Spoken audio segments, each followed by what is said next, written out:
Good afternoon, everyone. Welcome to our February 5th webinar entitled The Ever So Confusing Master Subassociation Relationship. My name is Alina Gilbert. I will be presenting this one today.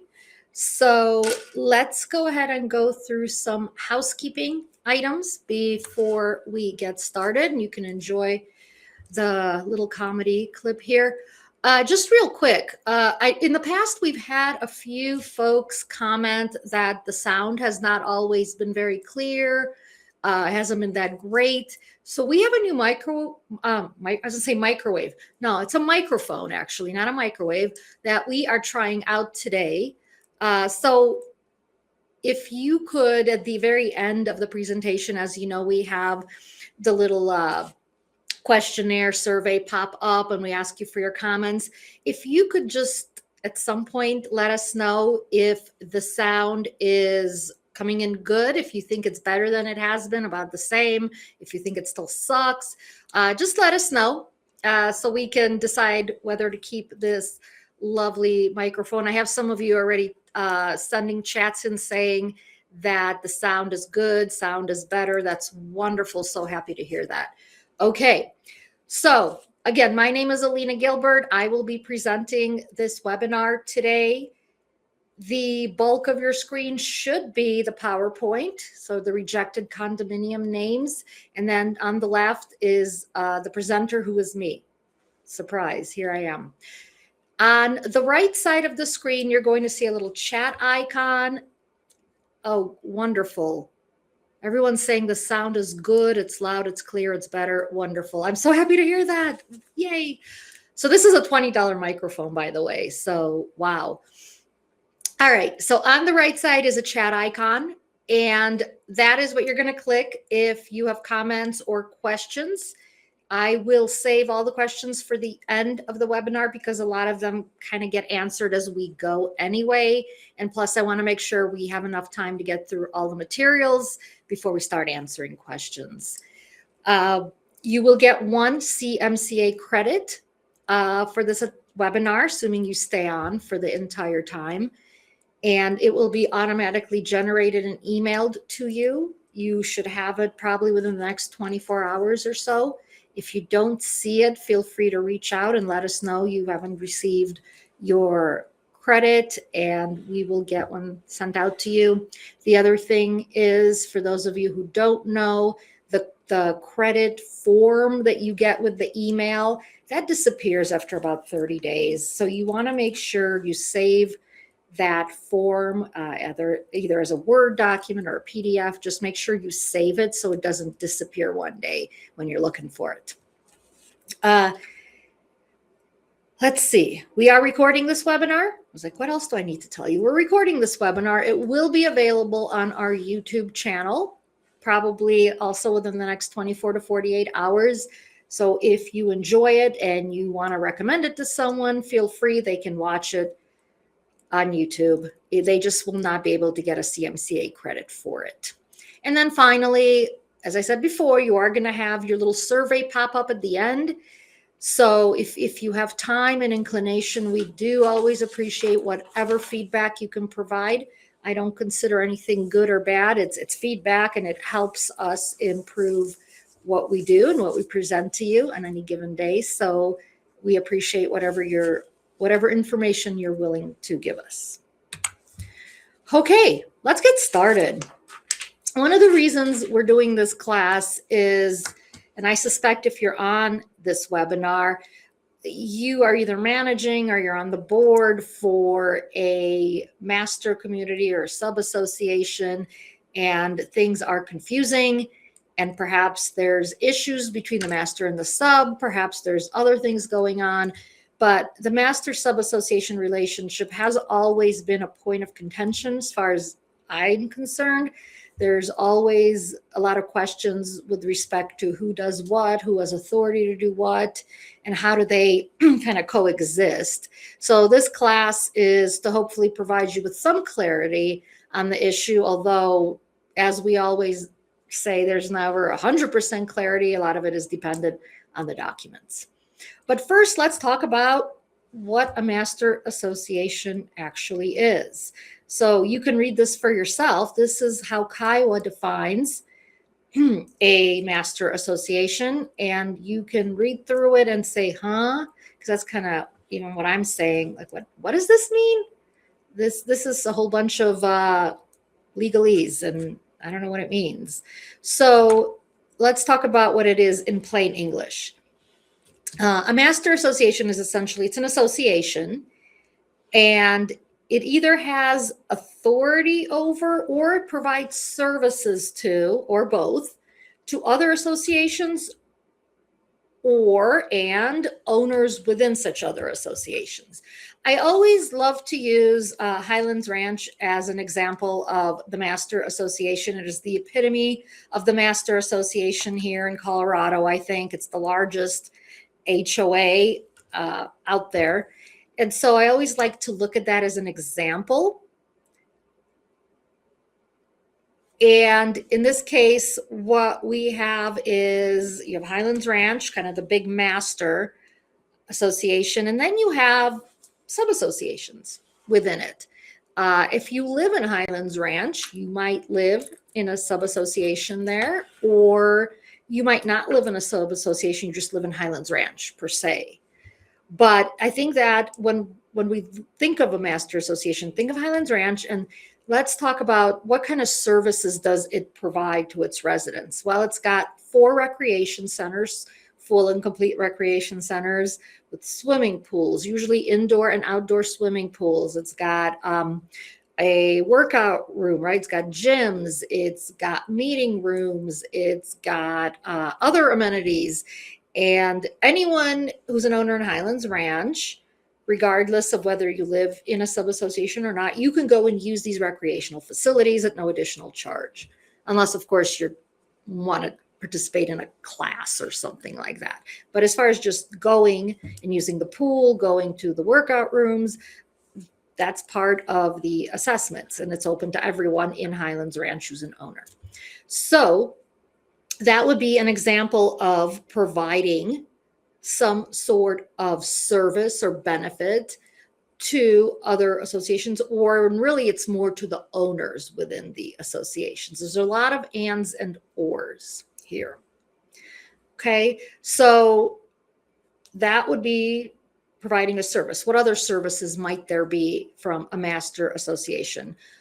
Some master associations provide trash service. Some master associations they have parks that are part of the master community, and they put on concerts that are open to anyone, who is an owner, who's a member of the association. It doesn't matter if you're in a sub-association or not. Because you live in the master, you get the benefit of, this service. So there's a lot of different examples of what we see master associations providing to their sub-associations. And in the case of having authority over owners, we generally see authority of a master association to enforce its restrictions over owners within sub-associations, require the payment of assessments, right? You pay assessments to your master association. So there is also authority over those individual owners. So let's talk about typically what these master communities, what they look like. So it's a large scale planned community. It means we've got residential areas, we've got commercial areas, right? We've got recreational facilities, whatever it is. We've got all sorts of different stuff in this community. It's not just single family homes. It's not just 2 condominium buildings. It's a lot of different stuff. There's usually multiple builders in master communities. There's a range of residential options. You can live in a patio home. You can live in a detached single family home. You can live in a condominium. There's options there, right? So different types of neighborhoods, recreational facilities, like we said before, but it's all under the umbrella of a single community association. Regardless, again, of whether you live in a sub-association or not, you're in the master association. Typically, when a homeowner lives in a master community and within a sub-association, they are paying assessments to both their sub-association and to the master community. They are also generally required to comply with covenants and rules from both the master and the sub-association. So just remember, a sub-association is also an association, right? It is functions in the same way as any other association. It has a set of covenants. It can have rules. It can have architectural guidelines. And if I am a homeowner within this sub-association, I must comply with the governing documents of my sub-association, but I also fall under the umbrella of the master association and have to comply with its documents. And we're going to talk about like a typical setup of a master sub community, but then we're going to talk about some variations to those because it's really not a one size fits all. And overlapping duties. Yes, you are going to see some overlapping duties between your master and your sub associations. So I always find, at least for me, that illustrations are helpful sometimes to put things in perspective. So this is a very simplistic illustration, but really you see on your big circle, the yellow is the master. And then you have 3 sub-associations, which are in different colors. So as you can see, as a homeowner, I could live within the blue sub, and then I'm still within the master association, but I'm also within the blue sub. I could also live outside the 3 sub-circles somewhere in the yellow, and then I'm still part of the master association, but I'm not part of a sub. It's a little bit like a Venn diagram. So you can actually have a situation where as a homeowner, I am only subject to the master declaration, or I'm subject to the sub-association declaration and the master declaration. It just depends on where your property lands in this circle. Okay. So why do we even have master associations? I get that question a lot. Why do we need a master association? Why does this have to happen? Well, in general, masters exist to manage and maintain the shared common area amenities. So we talked about parks, we talked about the rec centers, we talked about swimming pools, workout rooms, tennis courts. I mean, who knows what facilities a master community might have. So in general, those types of facilities that are open to all owners within the confine of the master is maintained by the master. It's not maintained by the individual sub-associations, but by the master.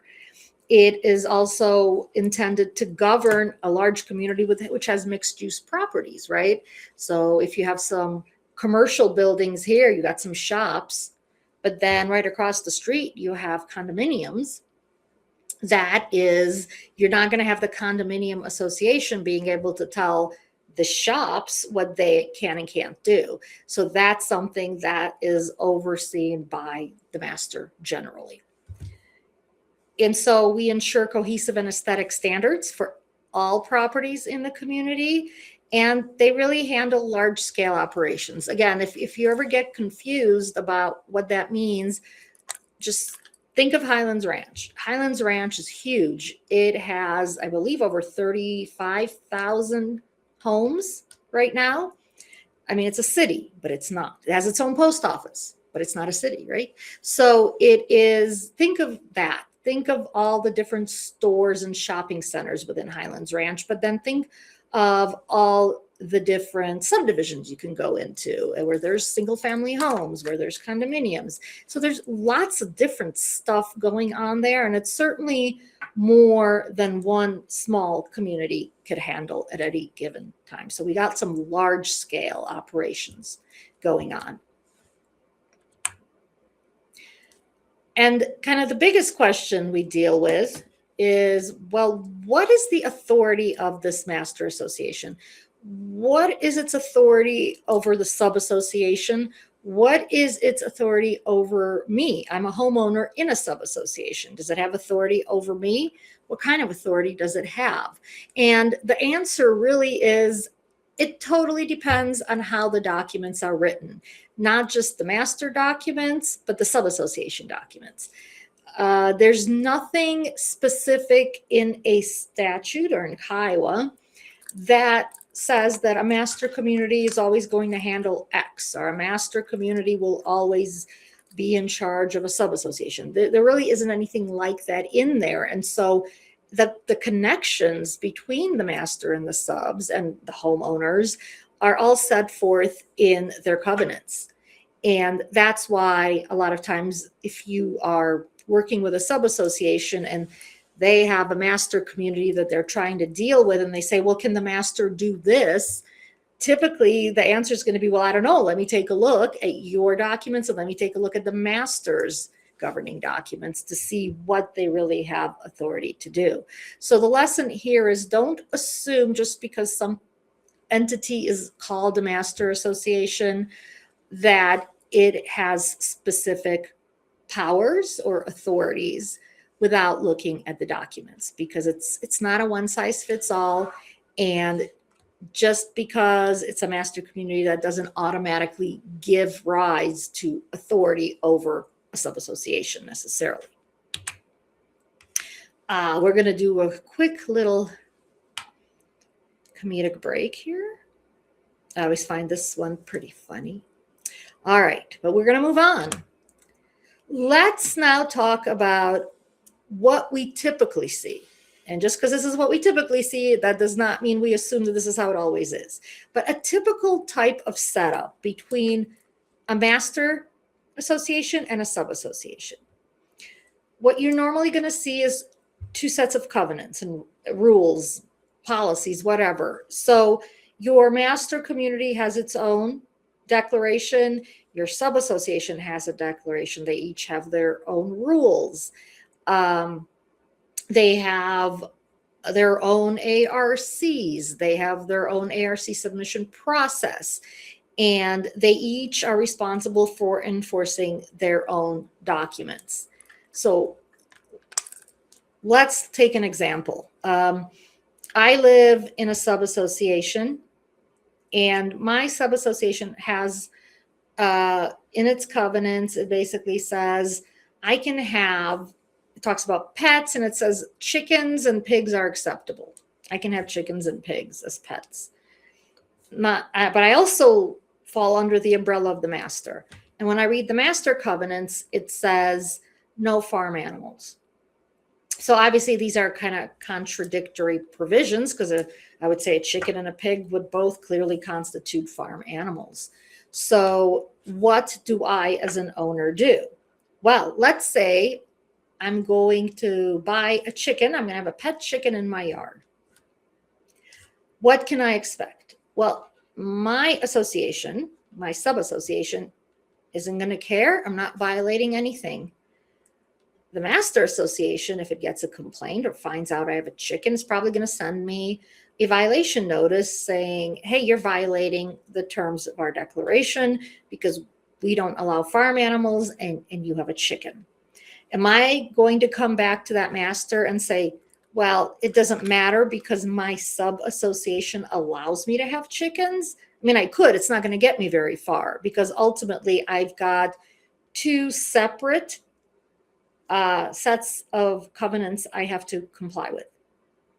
And ultimately what that means is whichever is going to be more restrictive, so the no farm animals one is going to be more restrictive, that's really the one I have to comply with in order to make sure I'm complying with both sets of documents.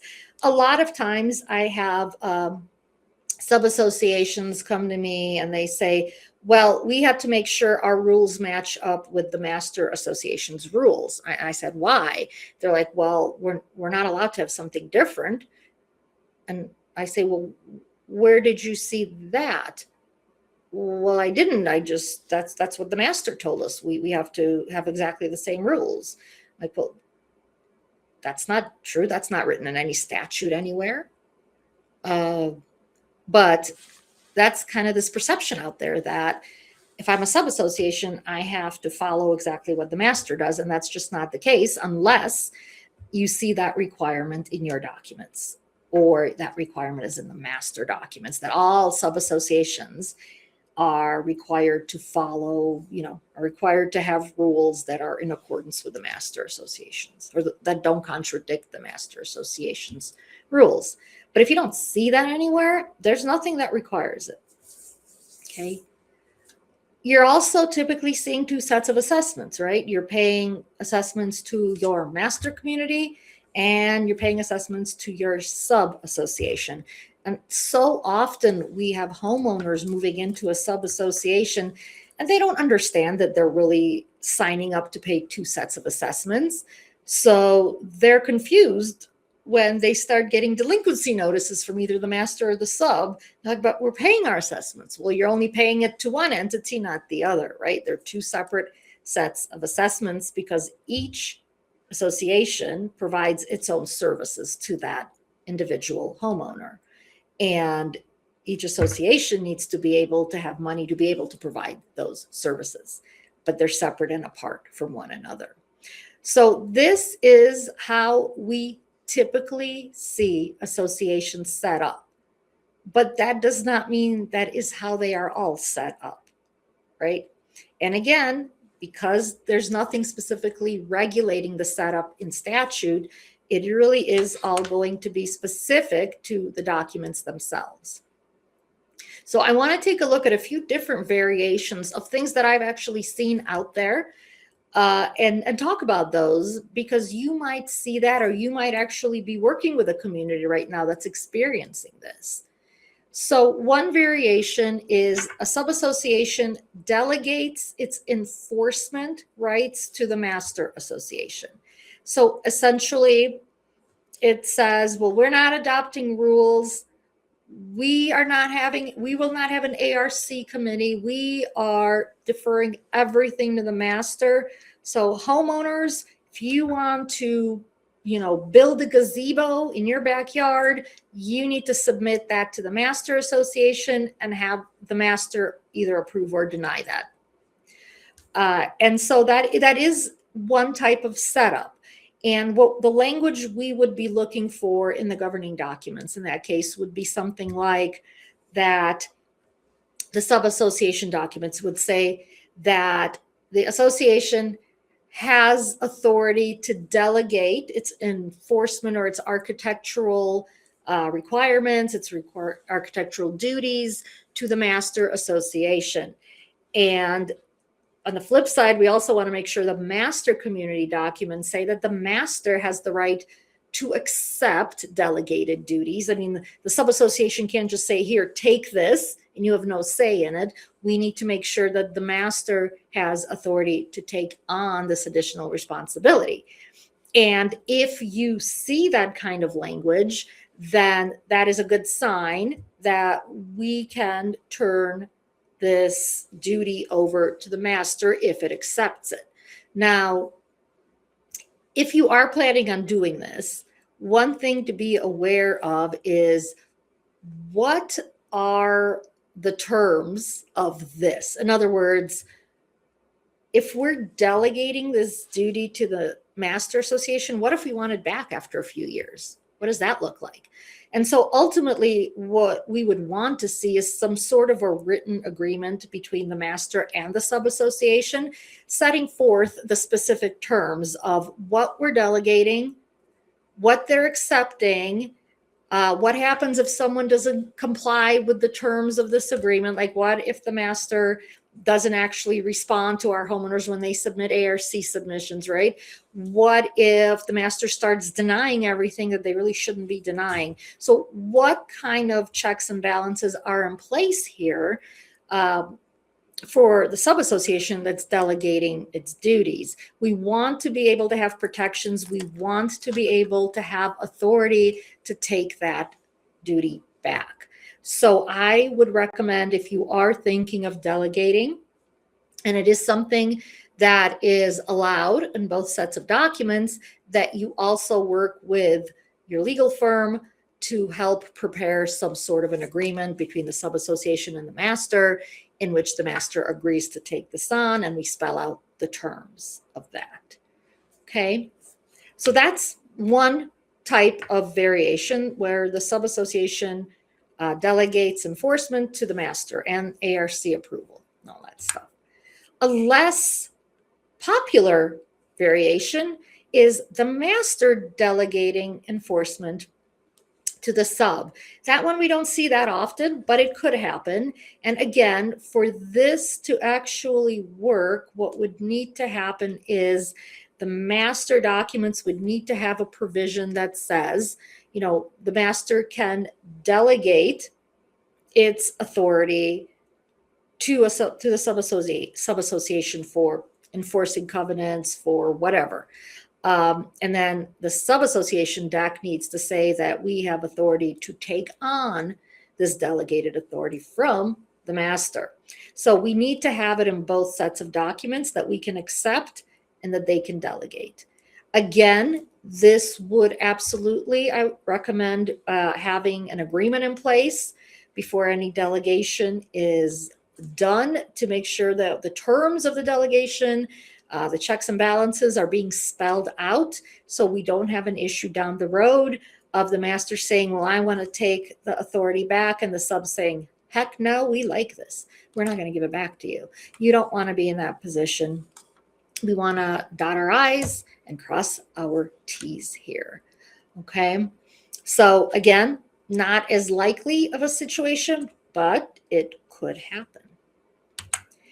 And perhaps this last variation where the master controls everything, this is the one that I see most often as being misunderstood, where the master communities come in like bulldozers and they say, we're the master, you're the sub, we control everything, you control nothing, right? You have to do everything in compliance with our documents, and that's that. And most of the time, that is actually not correct. And there's just a lot of assumptions being made by both parties in those cases, because a lot of times I see the subassociation saying, okay, by the time it gets to our office, this has been like going on for years now, where the master has been telling the sub what to do and the sub's been saying, okay, you know, and then you look at the documents and there's really no authority for it. Because like I said, in most cases, what you're going to see is the sub does its own thing and the master does its own thing. But there has to be authority for the sub to control everything. I did have a situation, I had a couple of situations over the last few years where a sub or a master association came in and told the sub, you have rules, you're not allowed to have your own rules, only the master can have rules. Therefore, you need to get rid of your rules and you need to stop trying to have people submit architectural requests to you. Everything goes through us. So in one of those situations, the master was actually correct, because the master was set up as kind of the sole provider of architectural, requirements, and everything had to go through the master. And when we read the subassociation declaration, there was absolutely no authority in there to adopt rules, to create its own guidelines, to do anything. And there was even language that says, basically you're going through the master. But nobody had read the documents before. Clearly the master at some point had read them, or their attorneys read them and said, hey, wait a minute, this is going about all wrong, because you've got your sub-associations managing ARC and they shouldn't be. So in that case, in one of those cases at least, the master was correct. In the other case, the master was dead wrong, because there was no language in the master document allowing the master to take over architectural approval or enforcement within sub-associations. Each sub had its own duty to enforce its covenants and to have its own architectural committee. So that in that case, that was just an incorrect assumption on the board's part. And either they did not ask their attorney, for a legal opinion as to this, or they got a legal opinion which was incorrect, which sometimes happens. Not with us, of course, but so who knows what happened in that case. But that was a situation where the master was dead wrong, and then we had to step in on behalf of the sub and send a letter saying, no, this is what the documents say, this is what your documents say, this is what our documents say. So no, you are not correct in telling this sub-association it needs to follow everything that you're doing, or it needs to stop architectural review. So if nothing else, take this back with you, that there's no set way for how the master sub-associations function and interact with each other, because it really is always going to be dependent on their documents. So please just go into it not making any assumptions. And if you get a question, then the answer is, let's look at the documents and see. In most cases, it's probably going to be a legal opinion. So you're going to need to get the attorney involved for the master or the sub, depending on who you're working with. Okay.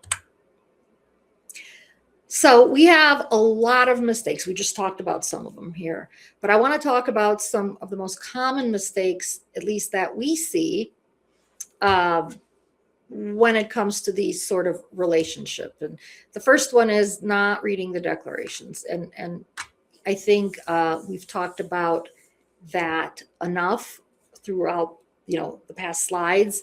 But again, assumptions that the master has control over everything and not reading the declaration to find out whether that's accurate or not are probably two of the biggest mistakes I see. So please, if you see someone making those assumptions, point them back to the declaration, tell them this needs to get reviewed. We need to see what the relationship is really like. There's also the assumption, a lot of assumptions here, right? That the sub-association cannot be more or less restrictive than the master. We talked about this earlier. Everyone kind of has their own rules and regulations, assuming that that's how the relationship is set up, and owners have to comply with both. This is very much the same analysis as when we have an association that that's within a municipal entity. Like, let's say you have an association and it's in Arapahoe County, unincorporated Arapahoe County. I'm just making this up. And the association has something that prohibits chickens, but Arapahoe County doesn't have an issue with chickens.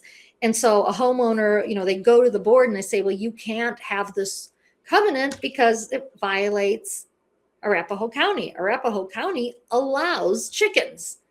And that gets people thinking, well, is that true? Is that true? Then they reach out to the attorneys. Is this true? Well, no, it's not true, because again, Arapahoe County, just like a master, is its own entity. And yes, it is responsible for enforcing its own ordinances, while we, the HOA, are a completely separate legal entity, and we have our own requirements. And the homeowner who lives within the HOA has the same duty as they did with a master sub, where they need to comply both with the HOA documents and with the ordinances, the local ordinances that apply. And so ultimately, what's going to control? Well, whatever is more restrictive will control. So if I have a chicken in my HOA allows it, Arapahoe County does not, Arapahoe County may come knocking on my door. Right. And I hate to use chickens as examples, but, they're the easiest ones for some reason to come up with. So again, it's the same analysis with a master sub as it is with the municipality and a regular association. There's also assumptions that I see being made that somehow sub-association is required to enforce the master's covenants and the master's rules. I have had situations where we represented the sub and they get a letter from the master association that says, hey, this owner or this home in your sub-association is violating this rule of the master community, and you need to do something about it. And that perhaps is one of the biggest mistakes that I see master communities making, in that they assume they can go after an individual sub-association based on something that a homeowner within that sub-association is doing. So homeowner Alina is violating a rule of the master association that says you cannot have a gazebo in your backyard. Well, I put a gazebo up, the sub-association let me put the gazebo up, and now the master's going after the sub, saying you couldn't do that, you need to enforce this on our behalf. And the answer typically is going to be, well, no, we don't. And there is generally never going to be any kind of enforcement authority of a master association against a sub-association as an entity. The enforcement authority is generally over individual owners, not over the sub-associations. I have had discussions with some of my master community clients where they say, we have this condominium sub-association within our territory, and the condominium community is not maintaining its parking lot. It looks like crap. And what do? Do we just send a demand letter to the sub-association telling them you need to fix this? And the answer is generally no, you can't. Because if you have to look at the documents, of course, but a lot of times when you look at the enforcement authority, there is no language in the master declaration saying you can enforce against an actual sub-association. All our enforcement rights are generally against individual owners, not the sub-associations. So that leaves a lot of the masters in a lurch, because it's not really an individual owner who's maintaining the parking lot, right? It's a sub-association because it's their common element and they should be maintaining it, but they're not. And their declaration says they have to maintain it. But our master community declaration does not provide us with authority to go after an actual sub-association for failure to comply with its own documents. So you can see how things can get a little bit out of control when it comes to some situations with masters and subs. So what do you do in those cases? What do you do when a master isn't maintaining its parking lot and we really think it's detrimental to the master as a whole? What do? Well, sometimes, you just send a regular letter saying, hey, you haven't been doing this. Can you please do this? Your declaration requires it. And sometimes that's all you can do. And typically it's more along the lines of the homeowners within that sub-associations are the ones who need to be going after their board saying, hey, you have a duty to maintain this and you're not, and my property value is going down.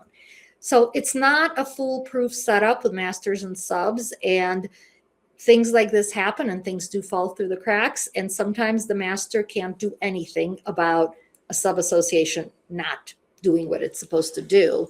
All it can do is go after individual owners. And of course, assumption that the sub-association reports to the master, we talked about that. That is not necessarily accurate. And in most cases, I would guess in 90% of the cases that the sub-associations do not report to the masters. They are just separate entities, and the sub just happens to be within the umbrella of the master. Here's another one for you, another interesting situation I saw. I was working with a master community that had, I want to say like 5 sub-associations.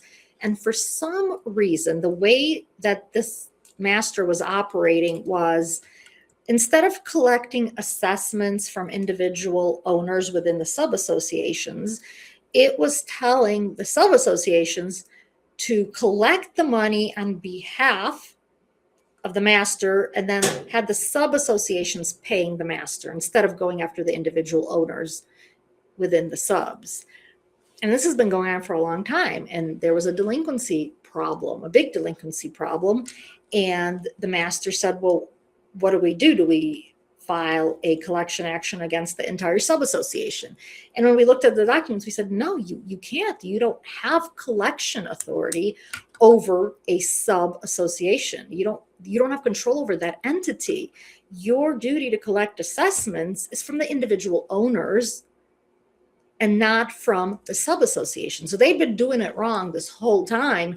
And it was a very difficult situation for that community because they essentially had to redo their whole assessment allocations, completely redo it because they've been collecting it from the sub-associations. And again, this is what happens when there are a lot of assumptions being made and when communities don't have their legal counsel involved in dealing with these situations, because it is confusing and it can be confusing for both owners and associations and the boards as far as how these overlapping duties, how they work.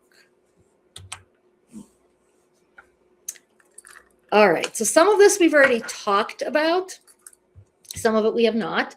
But some real life examples, I just, gave you one a minute ago, but here's some more. Master takes over the ARC process of the subs. We did talk about that.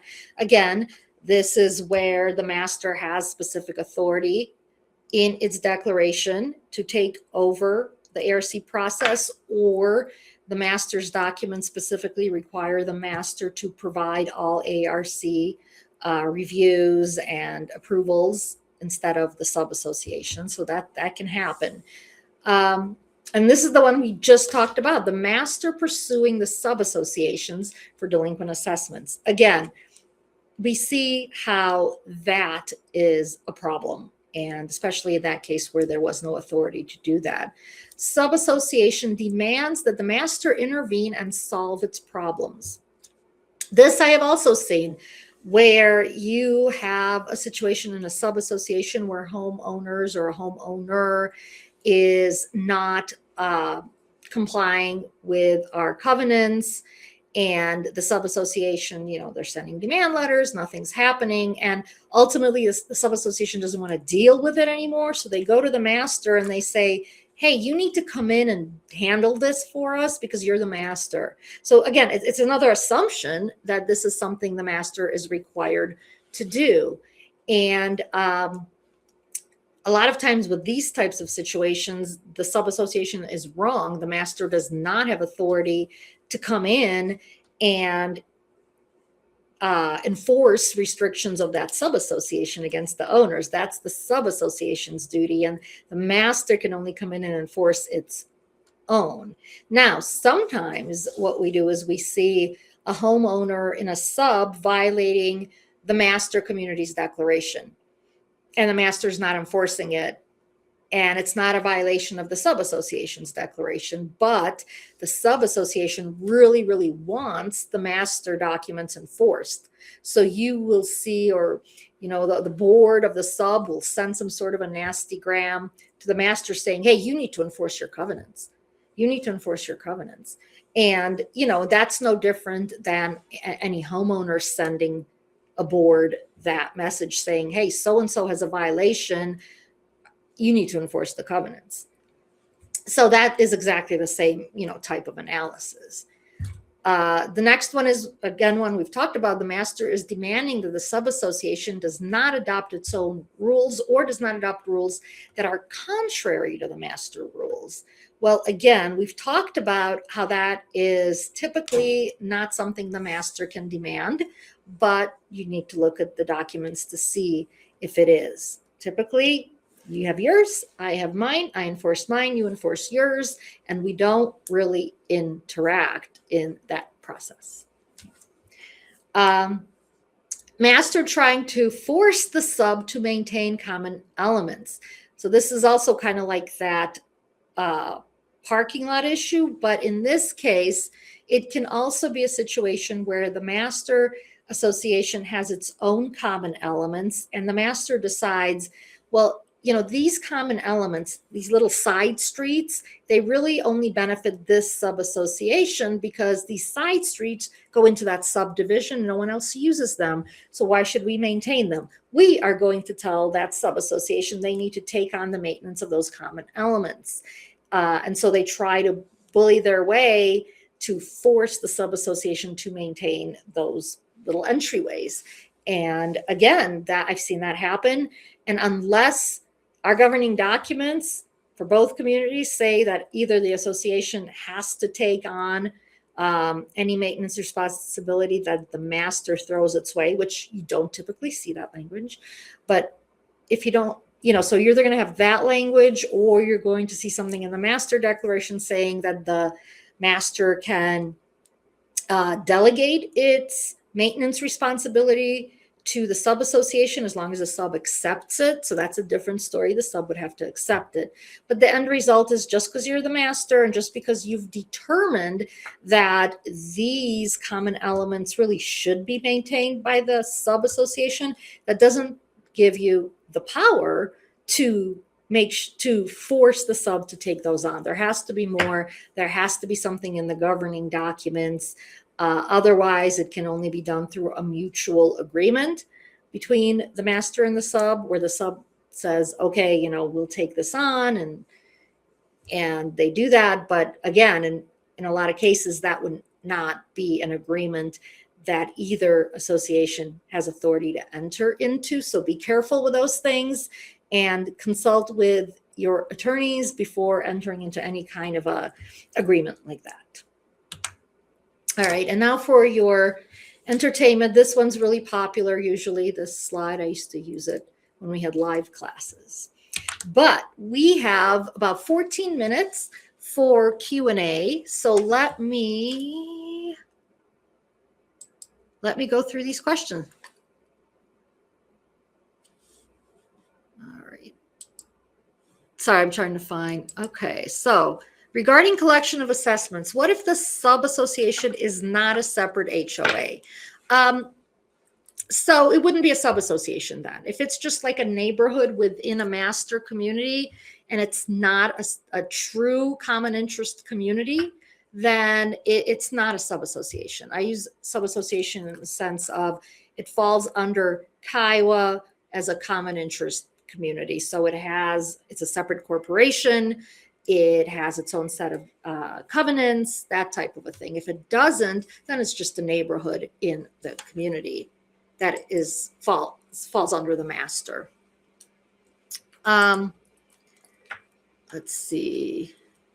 Should the covenants address or clarify the master association sub-association relationship if both exist in a community? Well, should is such a great term. I mean, ideally, yes.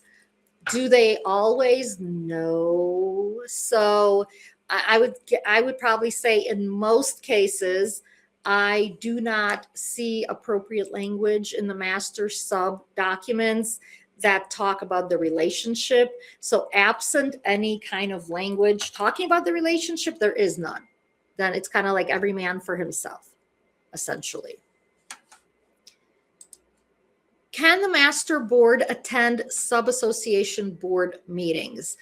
I think it depends. In most cases, board meetings are open to owners within that association, so sub-association owners, or their designated agents. So they have to be designated in writing. If you are on a board of the master and you want to attend a sub-association meeting, you have to probably be living within that sub, or that board has to allow you to attend. Otherwise, there is no statutory right to attend. But ironically, of course, the flip side is that if you're in a sub-association, if you're on a board of a sub, you can always attend the master because the sub is always going to be part of the master, but the master is not always within the sub. If that makes sense. All right.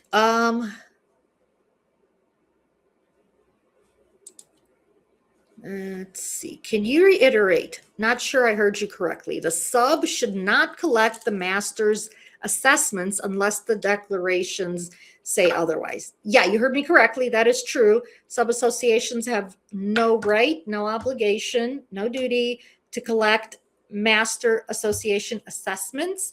Those fall on the master community, again, unless there is something in the governing documents stating otherwise.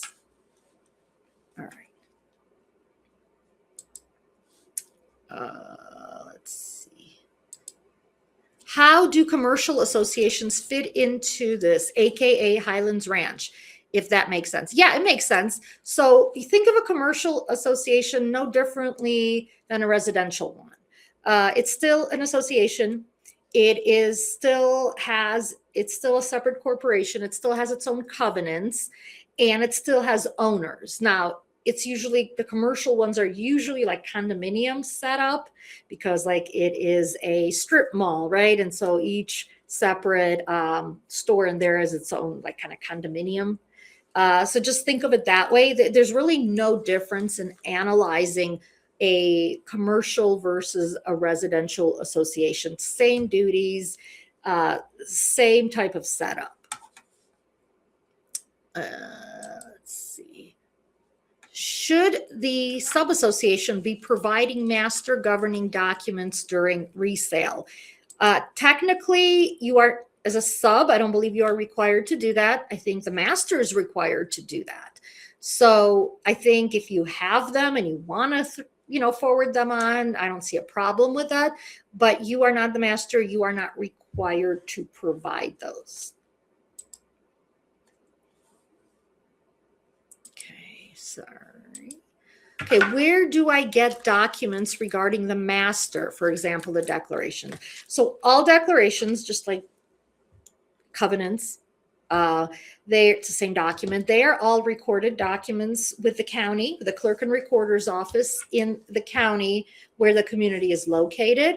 So, you could always go to the county website and do a search within the clerk and recorder's office. You could ask a title company to pull. You can try and go on the website of the Master Association if you have access to it and try to pull the documents from there. So there's a few different options of how you can get those. It would be great to have a session that focuses on HOAs and their relationship and working with metro districts. Oh, that's okay. We'll take that under advisement. That is definitely a metro district, just as an FYI, is not an association. They are governed by a completely separate statute. They don't really operate like associations, although it feels like they do sometimes. They are considered pseudo-governmental entities. And with that, they also have a lot of the broad governmental immunities, which is why it is so difficult for anyone to sue a metro district. They have broad immunities. And on top of that, they collect because as a tax lien, right? It's a mill levy. So they can foreclose, they can do a tax lien on your property. And it's a lot easier than what the associations have to go through. So it's a completely different ball of wax, completely different animal. And that's a great suggestion about doing a class. So maybe next year. Thank you. I'm not sure if I think I got everyone. So you, I think, get off the hook about 7 minutes early. Don't worry, you'll all still get your credit. You only need 45 minutes to get your credit. If I missed anyone's question, I apologize. My email's right on the screen. So please feel free to reach out and I'll try to get back to you within a couple days. And otherwise, thanks for joining us. We have a webinar coming up next week about mergers and separations of communities. And that'll be a really good one too. Amanda Ashley's teaching that one. So join us for that. And thanks everyone. Appreciate you being here.